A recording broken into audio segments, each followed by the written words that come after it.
자,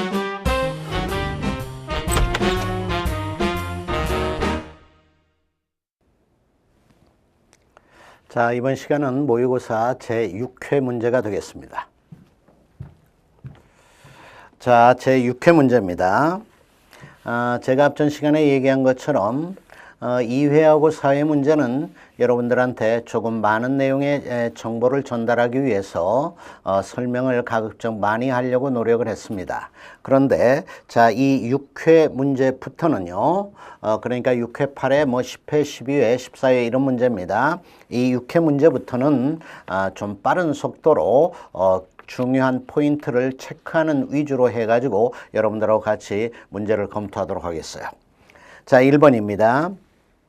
A씨의 강변에 약국을 운영하고자 하는 갑에게 관할행정청이 부지 점용 허가를 하면서, 그러니까 하천 점용 허가, 하천 부지 점용 허가다 이런 얘기가 되게 됩니다. 이럴 때 이 하천 부지 점용 허가, 하천 점용 허가 이거를 일반적으로는 특허로 봅니다. 특허로 봐요. 이것도 일종의 행정재산의 사용 수익의 허가로서 특허에 해당이 되는 겁니다. 이런 부지 점용 허가를 하면서 매달 일정한 점용료를 납부할 것을 부담으로 붙인 경우와 관련해서 옳은 설명은 그랬어요. 일정한 점용료를 납부하도록 하는 부담이라고 하는 부관을 붙여놨다. 그런 얘기입니다. 이와 관련한 설명으로 옳은 것은 1번. 점용료 납부 의무를 이행하지 않은 경우 부지 점용 허가의 효력은 당연 소멸한다. 틀렸죠? 점용료 납부 의무를 이행하지 않았다. 그러니까 부담을 이행하지 않았다. 라고 해서 주된 행정행위의 효력이 당연히 소멸되는 것은 아닙니다. 다만 이제 부지 그 점용허가에 붙여놓은 그 점용료 납부하도록 하는 부담을 이행하지 않았다라고 할 것 같으면 이 부담의 불이행을 이유로 해가지고 행정청이 주된 행정행위를 철회할 수는 있어요. 철회하면 그 철회에 의해서 이제 주된 행정행위 하천 부지 점용허가의 효력이 소멸되는 것입니다. 그 다음에 2번. 점용료 납부 의무만 독립해서 행정쟁송의 대상으로 삼을 수 있다. 우리의 판례는 부관 중에서 부담에 대해서만 독립쟁송 가능성을 인정합니다. 그러니까 부관에 대해서 일반적으로 원칙적으로는 독립쟁송 가능성을 판례는 인정 안 하죠. 그런데 부담에 대해서는 인정해요. 그래서 2번 문장은 맞다. 그 다음에 3번 점용료 납부 의무에 부관을 붙이기 위해서는 법률의 근거가 있어야 한다 그랬는데요. 자, 하천 부지 점용 허가는 아까 앞에서 얘기한 것처럼요, 특허에 해당이 된다 그랬어요. 특허는 일반적으로 재량행위고 재량행위는 법률의 규정이 없어도 부관 붙일 수 있습니다. 그래서 틀렸어요. 그 다음 점용료를 미납하더라도 부관이 갖는 종속성 때문에 독립해서 강제 집행을 할 수 없다 그랬는데요. 부담이라고 하는 부관은 독립해서 강제 집행이 가능합니다. 그래서 강제 집행할 수 없다 틀렸어. 정답은 2번이에요. 그 다음에 2번. 행정 절차에 관한 판례의 서술로 타당하지 않은 것은 공무원 임용 신청에 대한 거부입니다. 공무원 임용 신청에 대한 거부 밑줄이에요. 이 거부 동그라미입니다. 그 다음에 공무원 임용 신청에 대한 거부는 특별한 사정이 없는 한 행정절차법 21조의 사전 통지의 대상이 아니다. 맞죠? 이 거부 처분은 사전 통지의 대상이 아닌 게 원칙입니다. 우리 판례가 이 거부 처분은 왜 사전 통지의 대상이 안 된다라고 보는지 그 이유도 알아놔야 되는데요. 거부 처분은 특별한 사정이 없는 한은 침익적 처분이 아니다. 이렇게 보기 때문입니다. 그래서 만약 거부 처분임에도 불구하고 침익적 성격이 인정이 된다. 이럴 것 같으면 거부 처분도 사전 통지의 대상이 될 수가 있다. 이리 볼 수 있게 됩니다. 여하튼 원칙적으로 우리 판례에 갈 때 신청에 대한 행정청의 거부. 이때 이 거부 처분은 사전 통지의 대상은 아니다. 원칙적으로 맞고요. 그 다음에 정규 공무원으로 임용이 된 사람에게 15 임용 처분 당시 공무원 임용 결격 사유가 있다라고 해서 사전 통지 없이 15 임용 처분과 정규 임용 처분을 취소하는 것은 위법하다라고 볼 수 없다 그랬는데요. 15 임용 처분을 취소했다. 이거는 15 임용 당시에 결격 사유가 있음을 이유로 한 것이니까 이때는 사전 통지를 해주지 않아도 무방하다라고 볼 수 있어요. 그러나 정규 임용 당시에는 지금 임용 결격 사유가 없었던 것입니다. 그래서 이 정규 임용 처분을 취소할 때는 사전 통지 의견 청취 절차 밟아야 되는 것입니다. 그래서 틀렸어요. 그 다음에 도로법상의 도로구역의 변경 결정은 행정절차법상의 사전통지나 의견 청취의 대상이 되는 처분으로 볼 수 없다. 여기 도로구역의 변경 결정, 이거는 사전통지나 의견 청취의 대상이 되는 그 행정절차법상의 사전통지나 의견 청취의 대상이 되는 처분이 아니다라고 하는 게 판례입니다. 이건 우리 앞에서도 다루었었어요. 그 다음에 행정청이 부담적 처분을 하면서 법령에 의한 사전통지나 의견 제출의 기회를 주지 않은 경우 그 처분은 원칙상 취소 사유 있는 처분으로 된다. 맞죠? 부담적 처분, 침익적 처분이 되겠죠? 부담적 처분이다, 침익적 처분이다 라고 하는 걸 할 때는 우리 행정절차법에 의해서 원칙적으로 사전통지, 그 다음에 의견 청취해야 됩니다. 그런데 사전통지나 의견 청취를 하지 아니하고 부담적 처분, 침익적 처분이 행해졌다라고 할 것 같으면 그 처분은 하자가 있는 것이 되는데 이때의 하자는 기본적으로 취소 사유로 됩니다. 그래서 맞아. 정답은 2번. 그 다음에 3번. 질서변환 규제법에 관한 설명으로 거리가 먼 것은 과태료의 불복에서 이의를 제기하는 경우에도 과태료 집행은 정지가 된다 그랬는데요. 과태료의 불복에서 이의를 제기하는 경우 과태료 집행은 정지가 된다 그랬는데 이거는 틀렸습니다. 주의를 해줘야 돼요. 과태료에 불복해서 질서위반행 규제법상의 그 과태료 처분에 불복해가지고 상대방이 이의를 제기를 하면 그 이의 제기에 의해서 어떻게 되죠? 행정청이 한 과태료 처분 자체의 효력이 소멸이 돼버려요. 과태료 처분 자체가 없어져 버린다 그런 얘기예요. 그러니까요. 그 과태료 처분에 무슨 집행이 정지된다 이런 문제 자체가 없는 겁니다. 그래서 과태료에 불복해서 이의를 제기하면 과태료 처분 자체의 효력이 상실된다. 이렇게 해야 맞는 문장이에요. 그 다음에 2번. 과태료는 당사자가 과태료 부과 처분에 대해서 이의를 제기하지 아니한 채 그 기한이 종료한 후 사망을 한 경우에는 상속 재산에 대해서 집행을 할 수 있다. 맞는 내용입니다. 본래 질서위반행 규제법에는요, 이 과태료와 관련해 가지고 상속재산에 대한 집행에 관한 규정이 없었습니다. 그런데 그 질서위반행 규제법이 개정이 되면서 이 과태료에 대한 상속재산에 대한 집행 규정이 들어갔습니다. 그래서 이 과태료는 상속재산에 대해서 집행을 할 수가 있습니다. 맞아. 거기 상속재산에 대해 집행 밑줄입니다. 그 다음 과태료 사건은 다른 법령에 특별한 규정이 있는 경우를 제외하고는 당사자의 주소지의 지방법원 또는 그 지원에 관할로 합니다. 맞아요. 이때 이 과태료 사건에 대한 관할이 어디냐? 이것과 관련해 가지고 주의해 줘야 됩니다. 과태료 사건은 소송 사건이 아니에요. 과태료 사건은 소송 사건이 아니고 일종의 피송 사건입니다. 피송 사건이야. 따라서 우리가 행정 사건, 가령 항고 소송 사건, 행정 소송 사건으로서 항고 소송 사건에 있어서 이 관할은 어디가 되죠? 피고인 행정청의 주소지를 관할하는 지방법원. 이렇게 지방법원이 아니라 행정법원 이렇게 되잖아요. 피고인 행정청의 소재지, 피고인 행정청의 소재지를 관할하는 행정법원, 행정법원이 없을 때는 지방법원 본원 이렇게 되는 것 아니에요. 그런데 이 과태료 사건은 그런 행정소송 사건이 아니야. 그래가지고요, 당사자의 주소지의 지방법원 또는 그 지원, 여기가 관할이 된다. 이거 주의해 줘야 됩니다. 과태료 사건 동그라미 당사자의 주소지의 지방법원 또는 그 지원이에요. 그리고 이때 당사자라고 하는 것은 질서 위반 행위를 한 자, 요자를 말합니다. 행정청을 말하는 게 아니에요. 이때 당사자는 질서 위반 행위를 한 자, 이걸 말하고 행정법원이 아니고 지방법원이나 그 지원이다 이런 얘기예요. 거기 동그라미 쳐주고 밑줄 그어주고요. 그 다음에 4번 법원은 행정청의 참여가 필요하다고 인정하는 때에는 행정청으로 하여금 신문개일에 출석을 해가지고 의견을 진술하게 할 수 있다. 과태료 사건과 관련해 가지고 법원은 행정청에게 이렇게 하도록 할 수 있습니다. 맞고요. 정답은 1번. 그 다음에 4번.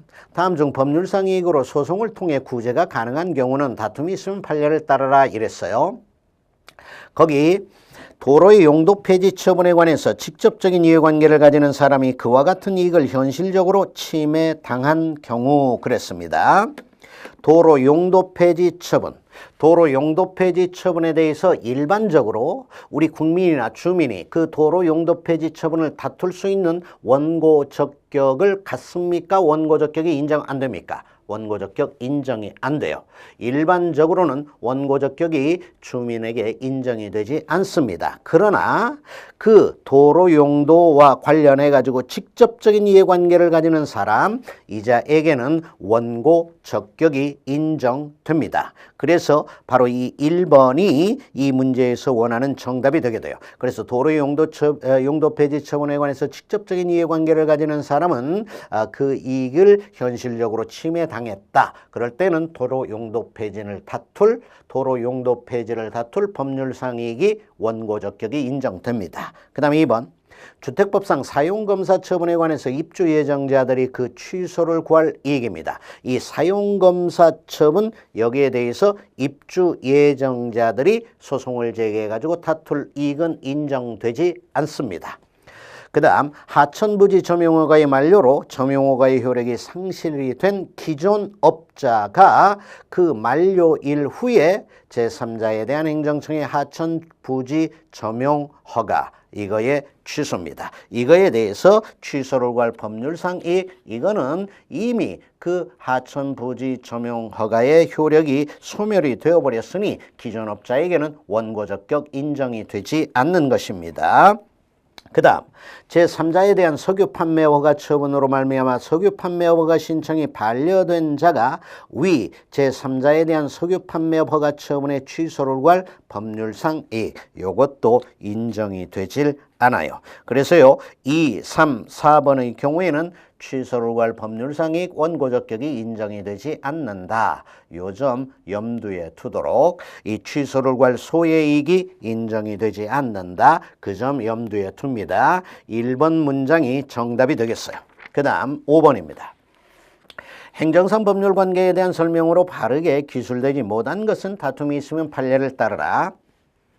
국가 또는 공공단체의 소유 재산으로서 그 행정 목적을 위해 공용이 되어 있는 부동산은 공용 폐지 처분이 없는 한 취득 시효 완성으로 인한 소유권 취득의 대상이 될 수가 없다. 맞는 내용이 되게 돼요. 우리 국공유 재산은 시효 취득의 대상이 됩니까? 안 됩니까? 되는 재산도 있고 안 되는 재산도 있죠. 행정재산은 시효 취득의 대상이 안 됩니다. 일반 재산은 시효 취득의 대상이 돼요. 그러나 행정재산이라 하더라도 용도 폐지, 공용 폐지가 있게 되면 일반 재산이 되어가지고 시효 취득의 대상이 됩니다. 바로 그와 관련된 내용이 1번 문장이에요. 다시 한번 볼까요? 국가 또는 공공단체의 소유 재산으로서 그 행정 목적을 위해 공용이 되어 있는 부동산은 그랬어요. 여기 국가 또는 공공단체의 소유 재산으로서 행정 목적을 위해서 공용이 되어 있는 부동산 이랬다면은 이게 바로 줄여서 얘기하면 뭡니까? 이게 바로 행정재산에 하는 거예요. 이 행정재산은 공용 폐지 처분이 없는 한 취득시효 완성으로 인한 소유권 취득의 대상이 될 수 없다. 맞는 내용이 되게 되는 겁니다. 행정재산은 용도 폐지가 없는 한은 공용 폐지가 없는 한은 취득시효의 대상이 될 수가 없는 겁니다. 다시 한번 얘기하지만 행정재산이라 하더라도 공용 폐지가 있게 되면 일반 재산이 되어가지고 이제는 취득시효의 대상이 될 수 있습니다. 여하튼 맞고요. 그 다음 국가의 납입고지에 의한 시효 중단의 효과는 사법상의 원인에 기한 납입의 고지에도 민법상의 최고와 달리 종국적인 시효 중단을 인정하는 것이 평등권을 침해한다 그랬는데요. 거기 국가의 납입고지에 의한 시효 중단의 효과 밑줄, 그 다음에 두 번째 줄에 민법상의 최고와 달리 종국적인 시효 중단 밑줄, 종국적인 시효 중단 이게 국가의 납입고지에 의한 시효 중단의 효과로서 인정이 됩니다. 그런데 이렇다라고 해서 이게 평등권을 침해한다라고 볼 수는 없다라고 하는 게 판례예요.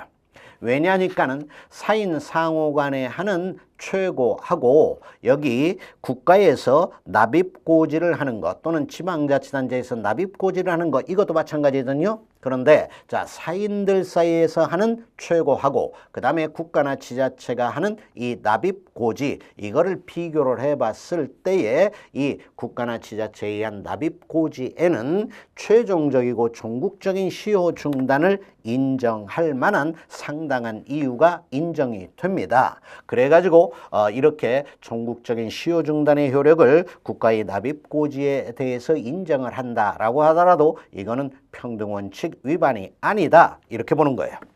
그래서 틀렸고요. 그 다음에 국유재산법상 국유재산에 대한 취득시효가 완성되기 위해서는 그 국유재산이 취득시효 기간 동안 계속해서 시효 취득의 대상이 될 수 있는 일반 재산이어야 한다. 맞아요. 그러니까요. 지금 시효 취득시효 기간이 가령 20년이다.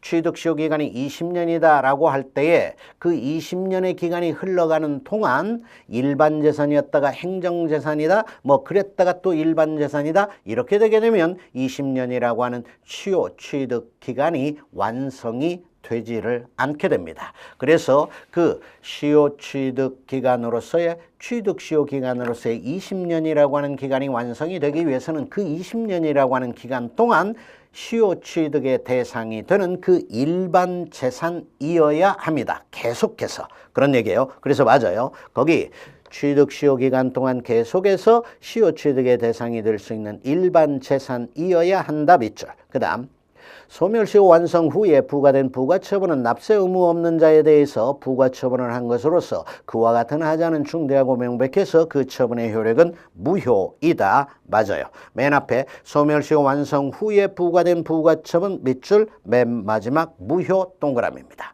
그래요.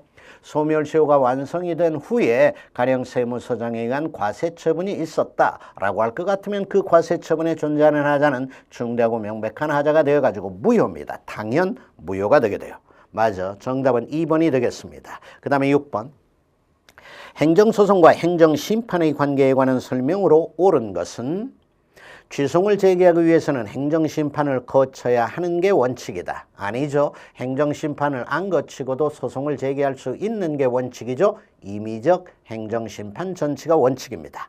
그 다음 부작위고박인 소송에 대해서는 행정심판 전치에 관한 규정은 준용이 되지 않는다 그랬는데 아닙니다. 부작위고박인 소송에도 행정심판 전치에 관한 규정은 준용이 돼요. 따라서 부작위 위법 확인 소송이라 하더라도 행정심판 전치가 채택이 되어 있는 처분과 관련된 것이더라 라고 할 때는 행정심판 절차를 거친 후에 부작위 위법 확인 소송을 제기해야 되는 것이 원칙으로 되게 됩니다. 그리고 이때 거쳐야 되는 그 행정심판은 부작위에 대한 행정심판이니까 의무이행심판이 되게 되는 거예요. 다시 말해서 행정심판 전치가 채택이 되어 있는 그러한 처분과 관련해 가지고 행정청에 부작위가 있더라. 이럴 때에는 의무이행 심판, 그 다음에 부작위 위법 확인 소송 이렇게 된다는 얘기입니다. 그 다음 제소 시에 행정심판 전치 요건을 구비하지 못한 경우 치유될 수가 없어서 당해 소송은 부적법한 청구로 각하가 된다 그랬는데 우리 판례에 의할 때 이거 틀리죠. 설령 제소를 할 당시에는 행정심판 전치의 요건을 충족하지 못했다라고 하더라도 사실심변론 종결시, 사실심변론 종결시까지 그 갖추지 못한 행정심판 전치의 요건을 갖춘다면 그 행정심판 전치 요건을 갖추지 못했다라고 하는 하자는 치유가 되는 것으로 됩니다. 그리해서 3번 문장이 틀렸는데 3번 문장을 맞는 문장으로 바꾸면 제소 시에 행정심판 전치 요건을 구비하지 못한 경우라 하더라도 사실심 변론 종결 시까지 행정심판 전치의 요건을 갖추면 그 구비하지 못했다라고 하는 하자는 치유가 되고 따라서 당해 소송은 적법한 청구로 될 수 있게 됩니다. 그 다음 4번 행정심판을 반드시 거쳐야 하는 경우에도 처분청이 행정심판을 거칠 필요가 없다고 잘못 알린 경우입니다. 이런 때에는 행정심판을 제기하지 않고 주송 제기할 수 있다. 맞죠? 자, 행정심판 전치와 관련한 행정청의 오고지가 있었다. 우리한테 잘못 알려줬다는 얘기죠. 그래서 이제 법령에 의할 때는요, 행정심판 전치가 채택이 되어 있는 처분임에도 불구하고 행정청이 우리한테 알려줄 때 이거 행정심판 거치지 않고 곧바로 소송 제기할 수 있다. 이렇게 알려줬을 때에는 바로 우리한테 행정청이 고지한 바대로 우리는 행정심판 거치지 않고도 주송 제기할 수 있게 된다라고 하는 얘기입니다. 일종의 오고지의 효과가 되는 거예요. 그래서 4번이 맞는 문장입니다. 그 다음에 7번. 행정행위에 대한 내용으로 거리가 먼 것은 다툼이 있으면 판례를 따르라. 허가나 인가와 달리 특허는 법규로서도 가능하다. 맞는 내용이에요. 자, 특허는 법규에 의해서 법에 의해서도 가능합니다. 그러니까요, 특허라고 하는 건 처분에 의한 특허도 있고 그 다음에 법에 의한 특허로서의 법규 특허 이것도 있게 됩니다. 맞아요. 그러나 허가나 인가가 법에 의한 허가가 있다, 인가가 있다 이거는요 존재할 수가 없습니다. 그 다음에 2번.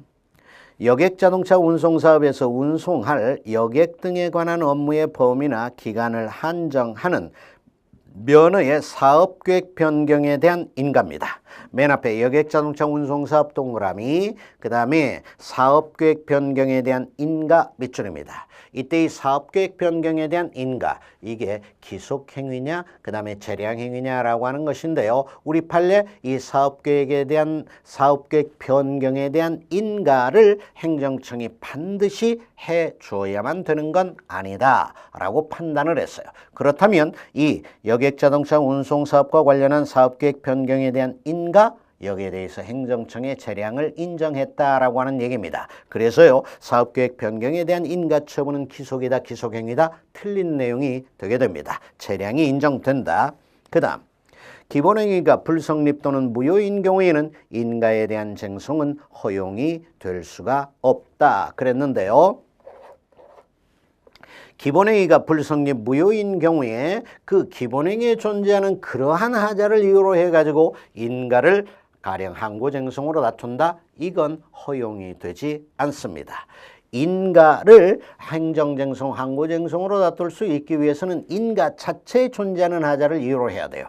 기본행위에 존재하는 하자를 이유로 해가지고 인가를 다투는 건 안 됩니다. 기본행위에 존재하는 하자를 이유로 해가지고는 기본행위를 소송으로 이제 제기해가지고 다툰다. 이렇게 해야 되는 거예요. 기본행위에 존재하는 하자를 이유로 해가지고는 기본행위를, 그 다음에 인가에 존재하는 하자를 이유로 해가지고는 인가를 소송의 대상으로 삼아가지고 다투는 것이다. 그 다음에 주택건설촉진법상 기본행위였던 조합설립행위가 무효여서 그에 대한 인가처분이 무효로 되는 경우에는 그 후 도시및주거환경정비법의 시행 등으로 인해 그 인가처분이 설권적 처분으로 의제가 된다 하더라도 여전히 무효다라고 하는 얘기입니다. 맞아요. 그러니까요, 지금 우리가 기본이론 시간에 도시 및 주거환경정비법이다라고 하는 그 법률과 관련된 판례들을 많이 다루죠. 그리고 판례 특강 시간에도 이 도시 및 주거환경정비법과 관련한 판례를 많이 다루게 되는데, 이 도시 및 주거환경정비법이라고 하는 법이 제정이 되어가지고 시행되기 이전에는요, 주택건설촉진법이라고 하는 법이라고 하는 법률이 있었어요. 현재는 주택건설촉진법이라고 하는 법률은 없습니다. 그런데요, 그 주택건설촉진법에 의한 조합설립 인가, 이거는 우리 판례가 인가로 봤어요. 그런데 도시 및 주거환경정비법상의 조합설립 인가, 이거는 특허로 보지 않습니까? 우리 판례가 설권적 처분으로 보죠. 이렇게 보거든요. 그렇게 되는데 그 주택건설촉진법상 기본행위였던 조합설립행위가 무효해서 그에 대한 인가처분이 무효인 경우에는 그 후에 도시 및 주거환경정비법의 시행 등으로 인해 그 인가처분이 설권적 처분으로 되더라라고 하는 얘기입니다. 이렇게 설권적 처분으로 되는데, 그렇다 하더라도 이 인가는 여전히 무효다, 이 설권적 처분도 무효다, 이렇게 된다는 얘기입니다. 왜냐하면 그 주택건설촉진법상의 인가가 무효였으니 이제는 그 인가가 도시및주거환경정비법이 시행이 되어가지고 설권적 처분으로 된다라고 하더라도 그 인가가 무효였으니 이때 설권적 처분에 해당이 되는 인가도 여전히 무효다. 이렇게 된다는 얘기예요. 주의해서 염두에 두도록 합시다. 정답은 2번이 되겠어요. 그 다음에 8번. 행정심판에 대한 설명 중 옳지 않은 것은 위원회는 직권심리가 가능해서 주장하지 않은 것도 심리할 수 있고 심판 청구의 대상이 되는 처분 또는 부작위 외의 사항에 대해서도 제기를 할 수 있다. 앞부분은 맞았지만 뒷부분이 틀렸죠. 행정심판 사건과 관련해 가지고 행정심판위원회에게 직권심리가 인정이 됩니다. 그래서요, 위원회는 직권심리가 가능해서 주장하지 않은 것도 심리할 수 있다. 이 부분까지는 맞아요. 그러나 그렇다라고 해서 심판 청구의 대상이 되는 처분이나 부작위 외의 사항, 심판 청구의 대상이 되는 처분이나 부작위 외의 사항에 대해서 재결까지를 할 수 있는 건 아닙니다. 재결은 불고불리의 원칙에 의해 가지고 행정심판의 청구인이 청구한 사항에 관해서 재결을 내리게 되는 거예요. 그래서 거기 심판 청구의 대상이 되는 처분 또는 부작위 외의 사항에 대해서는 재결할 수 있는 게 아닙니다. 이 부분이 틀렸고요. 그 다음에 행정심판의 심리는 구술심리나 서면심리로 한다. 다만 당사자가 구술심리를 신청한 경우에는 서면심리만으로 결정을 할 수 있다라고 인정하는 경우 외에는 구술심리를 하여야 한다. 맞아요. 우리 행정심판법에 이 행정심판 사건에 대한 심리와 관련해서 이러한 규정을 두어놓고 있습니다. 그 다음 위원회는 심판 청구가 이유가 있다고 인정하는 경우에도 이것을 인용하는 것이 공공본의에 크게 위배된다고 인정을 하면 그 심판 청구를 기각하는 재결을 할 수가 있다. 맞죠?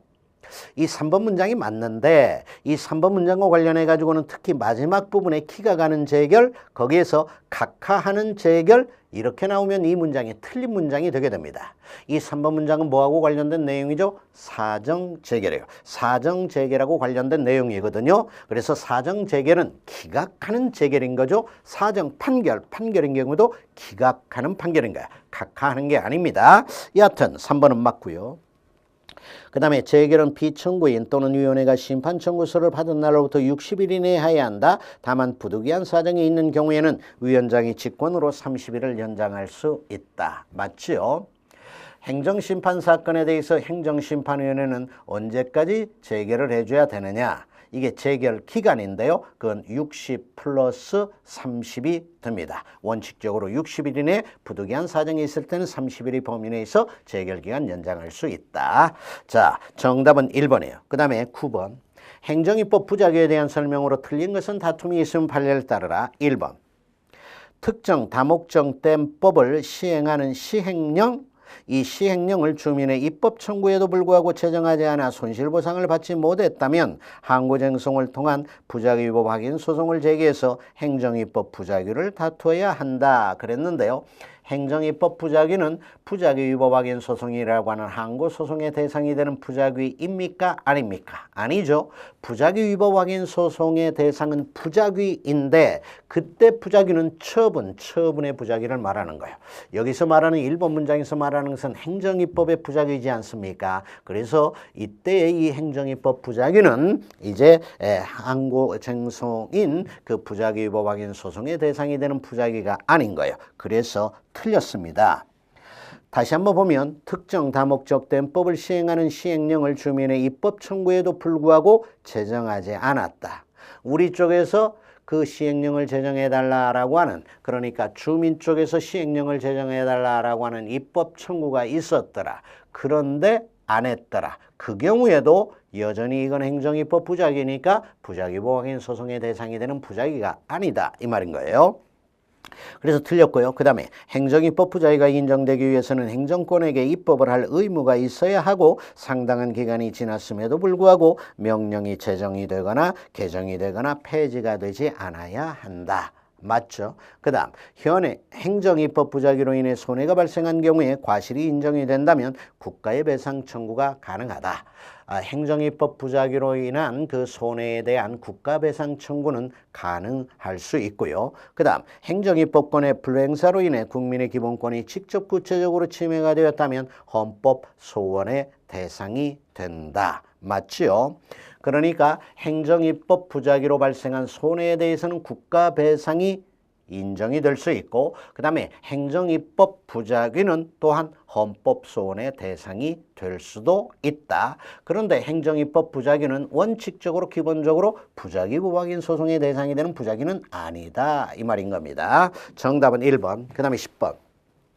행정소송에 관한 설명 중 옳지 않은 것은 우리나라는 원칙적으로 주관적 소송만 인정하고 있어 행정의 적법성 확보를 목적으로 하는 객관적 소송은 법이 별도로 규정을 하는 경우에만 인정이 된다. 그렇죠? 주관적 소송은 일반적으로 인정이 돼요. 객관적 소송은 그 객관적 소송을 인정하는 법에 특별한 규정이 있을 때에만 허용이 됩니다. 우리 행정소송법이 행정소송의 종류로 항고, 당사자, 기관, 민중소송을 규정해놓고 있는데 항고소송하고 당사자소송은 주관적 소송이다. 그러나 기관소송하고 민중소송은 객관적 소송이죠. 따라서 그러한 기관소송하고 민중소송이 인정이 되기 위해서는요. 그 기관소송하고 민중소송을 인정하는 별도의 법률의 규정이 필요합니다. 그 다음에 2번 행정소송에도 처분권주의가 적용이 되므로 법원은 당사자의 소재기가 있어야만 심리를 개시할 수 있고 분쟁 대상도 원칙적으로 당사자가 청구한 범위에 한정이 된다. 맞아요. 행정소송도 민사소송과 마찬가지로 기본적으로 처분권주의가 적용이 되어서 이렇게 됩니다. 그 다음에 3번 당사자 사이 구체적이고 현실적인 권리 의무에 관한 분쟁을 전제로 하므로 추상적인 법령의 효력이나 해석은 행정소송의 대상이 되지 않는다. 그렇죠? 추상적인 법령의 효력이나 해석, 이거는 구체적인 권리 의무에 관한 분쟁이 아닌 겁니다. 따라서 이거는 행정소송의 대상이 될 수가 없게 되는 거예요. 그 다음 행정소송에서는 행정처분의 위법뿐만 아니라 부당에 대해서도 다툴 수 있다라고 보는 게 일반적이다. 아니죠. 소송에서는 위법만, 그런데 행정심판에서는 위법만이 아니라 부당도 이렇게 되는 것이죠. 그래가지고 우리 행정소송법을 보면 취소소송이란 위법한 처분 등을 취소 변경하는 소송이다 이렇게 돼 있어요. 그런데 행정심판법을 보면 취소심판이란 위법 또는 부당한 처분을 취소 변경하는 행정심판이다 이렇게 되어 있는 겁니다. 소송에서는 위법만, 행정심판에서는 위법 또는 부당 이렇게 됩니다. 정답은 4번, 11번. 다음 국가배상에 관한 설명 중 판례와 그 입장이 다른 것은 1번 위병 근무 중 탈영한 병의 총기 난사 사건에서 지휘관의 병력관리 소홀행위와 민간인의 사망 사이에 상당 인과관계가 있음을 인정해서 국가배상 책임을 인정했다. 그래요. 우리 판례가 여기 위병 근무 중 탈영한 병 거기다 동그라미입니다. 자, 이 경우와 관련해 가지고는 민간인의 사망 이거에 대해서 국가의 배상 책임을 인정을 한 적이 있어요. 그 다음 개별 공시지가 산정 업무 담당 공무원이 직무상 의무에 위반해서 현저하게 불합리한 개별 공시지가가 결정이 되게 하고 그로 인해 국민 개개인의 재산권을 침해한 경우 지방자치단체가 손해배상 책임이 있다. 이럴 경우에 행정주체 쪽에 행정상 손해배상 책임을 인정해야 되겠죠. 우리 판례 인정을 했습니다. 거기 개별 공시지가 산정 업무 담당 공무원이 직무상 의무에 위반해서 현저하게 불합리한 개별 공시지가가 결정 밑줄입니다. 이 경우 지자체의 손해배상 책임을 우리 판례가 인정을 했고 그 다음에 3번 피고의 무죄임을 입증할 증거자료를 법원에 제출하지 않은 검사의 행위가 당연 위법이 된다거나 고의과실을 구성한다라고 볼 수는 없다. 그런데 틀립니다. 이거 우리 기본이론 시간, 그 다음에 판례 심화 특강 시간에도 이 판례와 관련된 내용을 여러분들하고 제가 살펴본 적이 있는데요. 이거는 바로 검사가 피고의 무죄를 입증할 수 있는 결정적 자료. 그러니까 그 피고인의 무죄를 입증할 수 있는 결정적 자료를 검사가 공판과정, 재판과정에서 입수를 했어요. 그때 그 결정적 자료, 피고인의 무죄를 입증할 수 있는 결정적 자료가 뭐였냐면은 강간 피해자인 여성의 팬티에서 피고인이 아닌 다른 자의 정액이 검출이, DNA가 검출이 됐던 거예요. 그렇다면 그거는 이제 무죄, 피고인의 무죄임을 입증할 수 있는 결정적 자료이지 않습니까? 그런데 이런 자료를 검사가 입수를 하고도 그걸 공판과정, 재판과정에 제출을 하지 않았더라. 이럴 때 검사의 행위는 위법하고 이럴 때 검사에게는 고의 또는 과실도 인정이 된다. 이렇게 봐야 돼요. 우리 판례도 그렇게 봤습니다. 검사의 이런 행위, 제출하지 않은 행위는 위법하고 검사에게 고의 또는 과실 인정이 됐어요.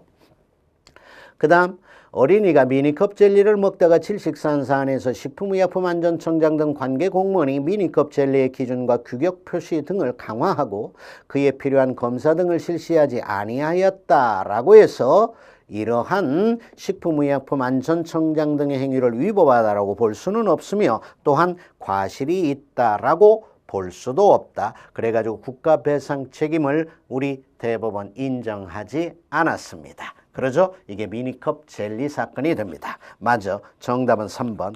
그 다음에 다음 중 원고 적격이 인정이 된 사례는 가. 보건복지부 고시인 건강보험 요양급여 행위 및 그 상대가치 점수 개정 이거의 취소를 구하는 대한의사협회입니다. 여기서 포인트는 대한의사협회요. 대한의사협회에게는 원고 적격 인정이 되지 않습니다. 만약 대한의사협회에 원고 적격이 인정이 된다라고 할 것 같으면 일종의 객관적 소송이 법의 규정이 없음에도 불구하고 인정이 되는 양상이 되게 됩니다. 대한의사협회는 원고 적격 인정 안 했어요.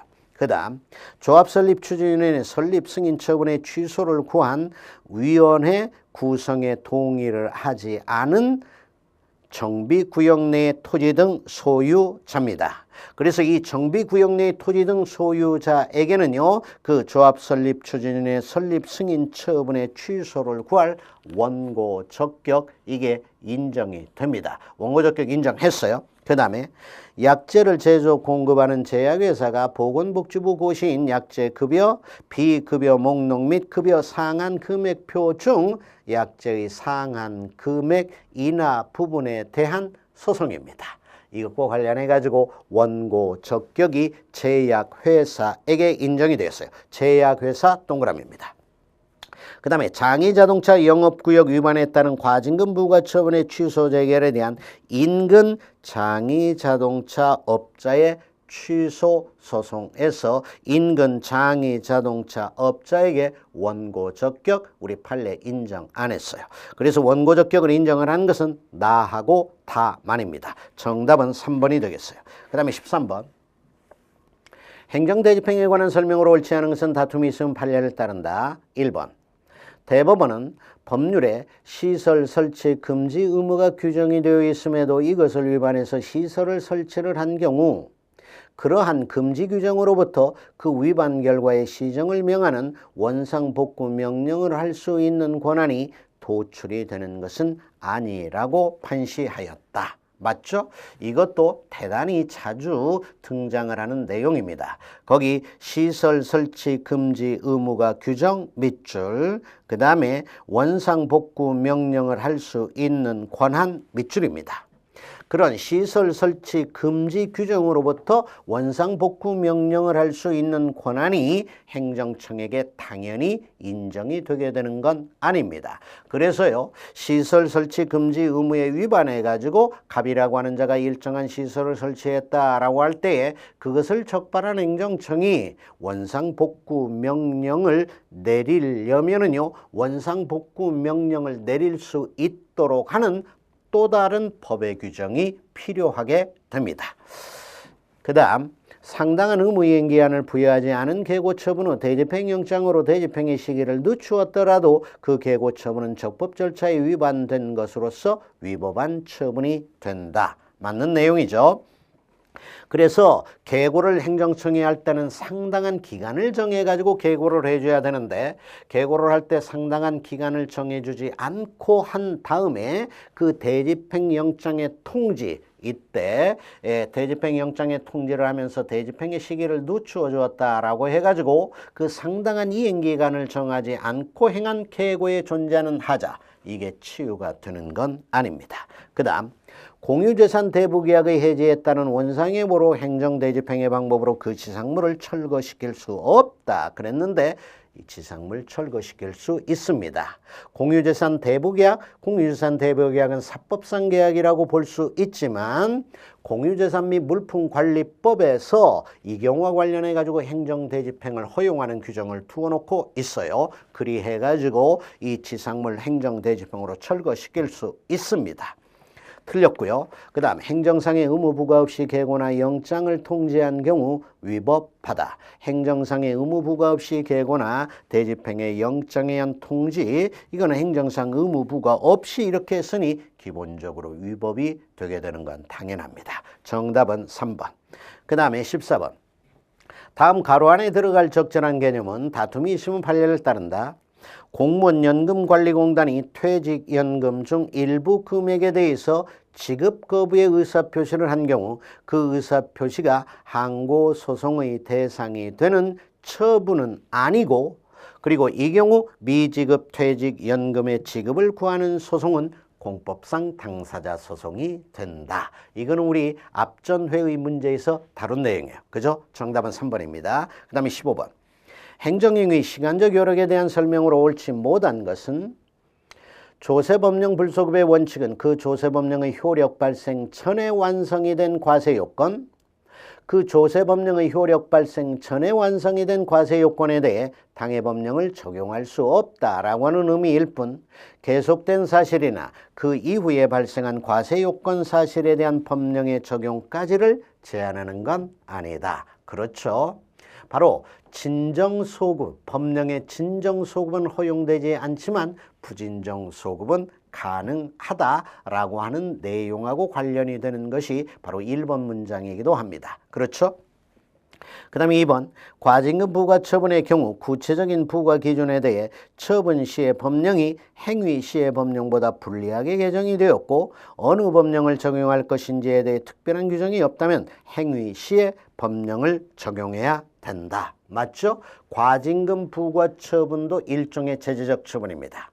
행정청이 우리한테 어떤 행위에 대해서 제재적 처분을 하더라. 우리가 저지른 어떤 행위와 관련해 가지고 행정청이 우리에게 제재적 처분을 하더라.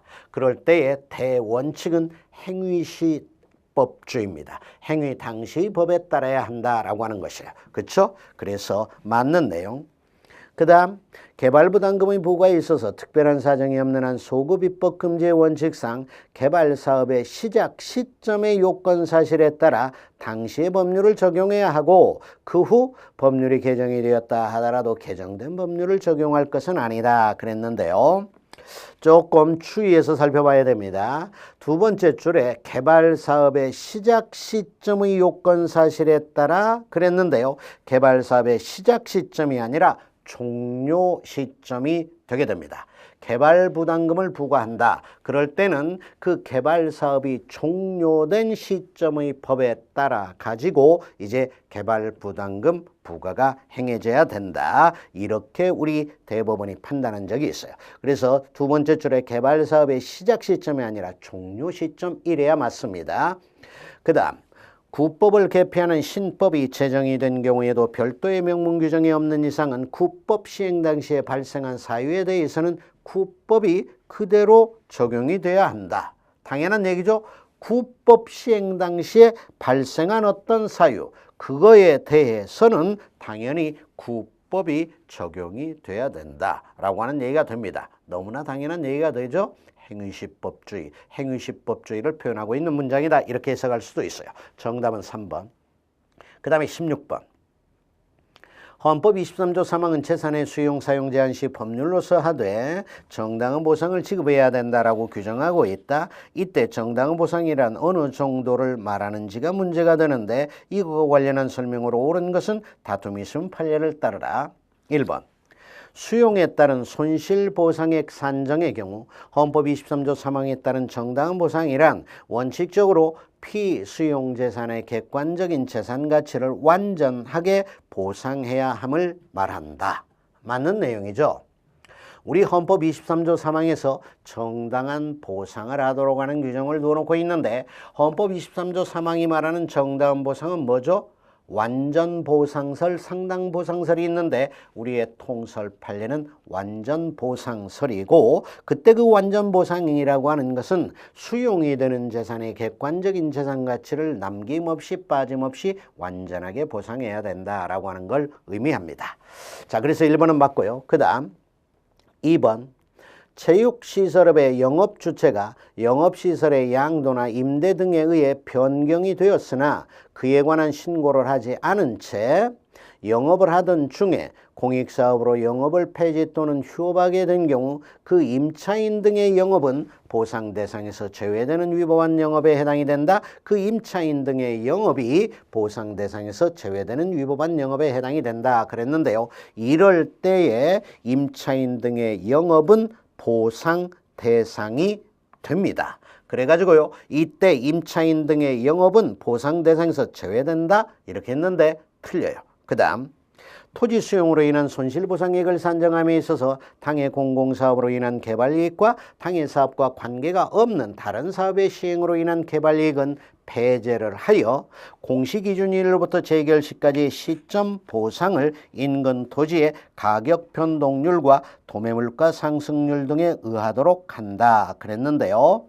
이 3번 문장 틀립니다.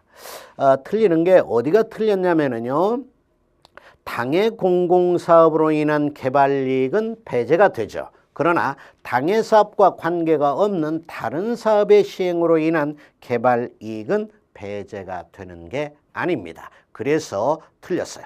그 다음에 4번, 영업장소를 이전하는 경우에는 임금 보상이 이루어져야 하지만 영업장소를 이전하지 않는 경우에도 보수기간 중에 인건비 등의 고정비용을 보상해야 되는 건 아니다 그랬는데요. 틀려요. 영업장소를 설령 이전하지 않다라고 하더라도 이제 보수기간 중에 인건비 등의 고정비용은 당연히 보상이 돼야 되는 겁니다. 그래서 이거는 보상 대상이 아니다 라고 말했는데 틀려요. 정답은 1번. 그 다음에 17번. 법의 일반 원칙에 대한 설명 중 옳은 것은 다툼이 있는 경우 판례를 따르라. 1번. 운전면허의 벌점제로 인해 일정한 점수가 초과되고 이것을 이유로 운전면허가 철회가 되었다. 거기까지 밑줄입니다. 벌점제 동그라미, 점수가 초과 동그라미. 자, 다시 한번. 운전면허의 벌점제로 인해 일정한 점수가 초과되고 이것을 이유로 운전면허가 철회가 되었는데요. 이렇게 운전면허가 철회됨으로써 생업에 막대한 타격이 초래되는 경우 이것은 비례원칙에 어긋난다 그랬는데요. 맞는 내용이 되게 됩니다. 이것 좀 주의해 줘야 되는데, 자, 음주운전을 이유로 해가지고 운전면허를 행정청이 취소하더라, 철회하더라. 이럴 때에 그 운전을 이유로 하는 운전면허 취소 철회에 의해 가지고 그 운전면허를 취소 철회당한 자의 생업에 막대한 지장이 초래한다 라고 하더라도 이거 비례원칙에 위반이 되는 게 아니다. 우리 대법은 이렇게 봅니다. 그런데요, 이 경우는 지금 비례원칙에 어긋난다. 이게 맞는 문장이에요. 그런데 그러면 내가 아까 앞에서 설명한 내용하고 지금 1번 문장은 뭐가 다릅니까? 아까 내가 앞에서 설명한 내용은 음주운전을 이유로 하는 운전면허 취소 관련된 거예요. 그런데 이거는 벌점제로 인해 일정한 점수가 초과되어 가지고 운전면허가 취소됐다, 철회되었다, 이 경우와 관련된 것입니다. 그래서 이거는 벌점제입니다. 이 경우와 관련해 가지고는 생업에 막대한 지장이 철회가 된다면 이건 비례원칙에 위반이 된다. 이렇게 우리 판례가 본 적이 있어요. 그래서 이거 혼동하지 맙시다. 음주운전으로 인한 경우하고 벌점제와 관련해 가지고 벌점을 받아 가지고 일정한 점수가 초과돼 가지고 운전면허가 취소 철회되는 경우. 오케이? 음주운전으로 인한 경우는 비례원칙 위반이 아니다. 이렇게 보더라는 거예요. 이 경우와 관련해 가지고 생업에 막대한 지장이 초래가 된다면은 1번 문장과 관련해 가지고는 비례원칙 위반이다. 이렇게 봤다는 얘기입니다. 자, 그 다음에 2번. 헌법재판소의 유언결정에 관련된 개인의 행위에 대해서는 신뢰보호 원칙이 적용이 되지 않죠. 그 다음에 3번. 허위의 고등학교 졸업증명서를 제출한 하사관 지원의 하자를 이유로 하사관 임용일로부터 33년이 경과한 후에 행정청이 행한 임용 취소 처분은 실권의 법리에 의거 위법하다 그랬는데, 이 경우에 임용 취소 처분은 실권의 법리를 우리 판례가 적용을 하지 않았어요. 그러니까 이때 33년이 지난 후에 임용 취소를 했다 하더라도 임용 취소 신뢰보호 원칙에 위반이 되지 않는다, 이렇게 본 겁니다. 그래서 틀렸고요. 그 다음에 시장이 농림수산식품부에 의해 공표는 2008년도 농림사업시행 지침서에 명시되지 않은 시, 군별 건조, 저장, 시설, 개소당 논면적 기준을 충족하지 못했다는 것을 이유로 신규 건조, 저장, 시설 사업자 인정 신청을 반려한 행위입니다. 거기 신규 건조, 저장, 시설 사업자 인정 신청을 반려 밑줄입니다. 이 행위는 자기소개 법률과 신뢰보호 원칙에 위반이 되어 위법하다, 이렇게 했는데요. 이 반려한 행위 위법하다라고 볼 수 없다, 이렇게 판단했어요. 그러니까 자기소개 법리에 위반이 되는 것도 아니다, 신뢰보호 원칙에 위반이 되는 것도 아니다, 이렇게 왔다는 얘기요. 자, 옳은 것은 1번만입니다. 1번이 정답이고요. 그 다음에 18번. 새로운 의무이행 확보 수단 중 옳지 않은 것은 다툼이 있으면 판례를 따르라. 1번 본세의 산출세액이 없다면 가산세만 독립해서 부과징수할 수 없다 그랬는데요. 이거 주의해 줘야 됩니다. 본세에 산출세액이 설령 없다 하더라도 가산세만 독립해서 부과징수할 수 있다 라고 우리 대법원은 봅니다. 그래서 본세의 산출세액이 설령 없다 하더라도 가산세만 독립해서 부과징수할 수 있다라는 게 판례고요. 그 다음에 2번 국세징수법상의 관어사업의 제한은 부당결부금지 원칙에 위반되는지 여부가 다툼이 있으나 일반적으로 위헌은 아니다라고 하는 입장을 취합니다.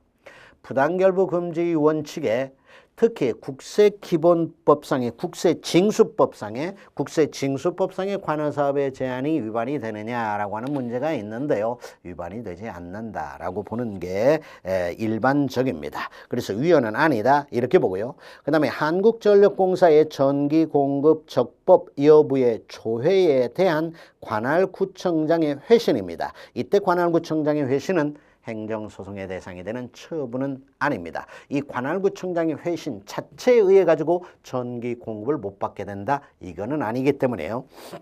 그 다음 고액 체납자의 명단 공개 제도에 관한 규정은 국세기본법상에 그 근거가 마련이 되어 있다. 그래요. 고액 체납자의 명단 공개 제도, 이거는 국세와 관련해 가지고도 지방세와 관련해 가지고도 관세와 관련해 가지고도 다 법적 규정이 존재합니다. 정답은 1번. 그 다음에 19번. 철회에 대한 설명으로 거리가 먼 것은 수익적 행정처분의 철회는 법적 근거 없이도 가능할 수 있다라고 하는 게 일반적 견해다. 그렇죠? 우리의 통설하고 판례도요. 판례도 행정처분의 철회에는 법률 유보의 원칙 적용되지 않는다, 법적 근거 필요하지 않다, 이렇게 봐요. 수익적 행정처분의 철회다 하더라도 마찬가지인 겁니다. 자, 그 다음에요. 철회권 유보에 따른 철회라도 중대공익성의 필요가 아니라면 철회가 제한이 될 수 있으나 신뢰보호 원칙에 의한 제한은 없습니다. 자, 이 2번 문장도 맞는데요. 2번 문장에서의 포인트는 뭐냐면 철회권 유보에 부관이 붙여져 있는 경우다라고 하는 얘기입니다. 맨 앞에 철회권 유보에 따른 철회 밑줄, 맨 마지막 신뢰보호 원칙에 의한 제한은 없다 밑줄이에요. 포인트는 특히 뭐라고요? 철회권 유보에 부관이 붙여져 있는 경우다. 철회권 유보에다 동그라미입니다. 맞아. 그 다음 철회권자는 일반적으로 처분청과 감독청이다 그랬는데요. 철회권자는 처분청만입니다. 감독청은 철회권자가 아니에요. 감독청에게는 철회권을 인정하는 특별한 법의 규정이 있지 않는 한은 철회권 인정 안 됩니다. 철회권자는 처분청만이에요. 이게 원칙입니다.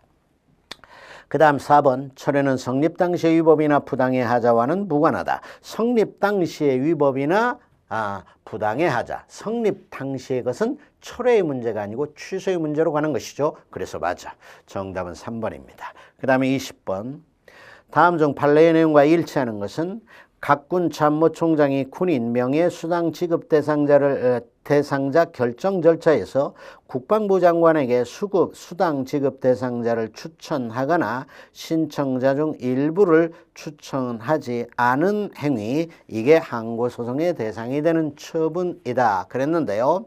이 국방부 장관이 이런 걸 추천을 하고 추천을 하지 아니했다. 이런 행위는 항고소송의 대상이 되는 처분이 아니다라고 하는 게 판례입니다. 이건 항고소송의 대상이 되는 처분이 아니고요. 그 다음 군인사법 등 관련 법령이 각군 참모총장의 추천에 따라 국방부 장관이 최종적으로 군인 명예 전역수당 지급 대상자를 결정하도록 규정하고 있는 이상 각군 참모총장의 추천 거부 행위에 실체상 절차상의 위법 사유가 존재하는 경우 그 위법 사유를 이유로 국방부 장관의 거부 처분의 취소를 구할 수 있다. 맞아요. 이때 국방부 장관의 거부 처분은 항고소송의 대상이 되는 처분이고 거기 실체상 절차상의 하자가 존재한다. 그렇다면 이걸 이유로 해가지고 당연히 이제 행정쟁송 취소과 같은 게 가능하다. 맞아요. 1번 문장과 2번 문장 혼동을 하지 말고 염두에 두도록. 그 다음 도시계획 결정만으로 도시계획의 사업 시행자로 지정받게 된다라고 하는 신뢰보호 대상인 공적 견해 표명이라고 할 수 있다 그랬는데요. 도시계획으로 결정이 됐다. 도시계획 결정 이거에 의해 가지고 사업 시행자로 지정받게 된다라고 하는 공적 견해 표명이 있게 되는 건 아닙니다. 틀렸어요. 그 다음에 운전면허 취소 처분을 받은 후 자동차를 운전했으나 취소 처분에 취소 사유가 있어 취소 처분을 철회했다 해서 무면허 운전에 해당한다. 철회했다라고 하여도 무면허 운전에 해당한다 그랬는데요. 취소 처분을 철회했다면 이제는 그 운전행위는 무면허 운전이 되지 않는 겁니다. 그렇죠? 그래서 틀렸어요. 자, 옳은 것은 2번만입니다. 정답은 2번이에요. 자, 지금까지 20문제를 여러분들하고 쭉 검토를 해왔습니다. 조금 빠른 속도로 검토를 했는데요. 그렇지만은 제가 문제의 해결과 관련해 가지고 필요한 그 지식들은 다 충분히 전달을 했습니다. 자, 우리 이렇게 해가지고 이 6회 문제를 6회 모의고사 문제를 지금까지 여러분들하고 검토를 해봤는데요. 특히 여러분들이 그동안 접하지 못한 판례가 있다. 이 문제에 등장한 그렇다면은 그 판례와 관련된 내용은 반드시 암기를 하고 시험장에 가주기를 바랍니다. 자, 이번 시간은 여기까지입니다. 여러분 수고하셨습니다.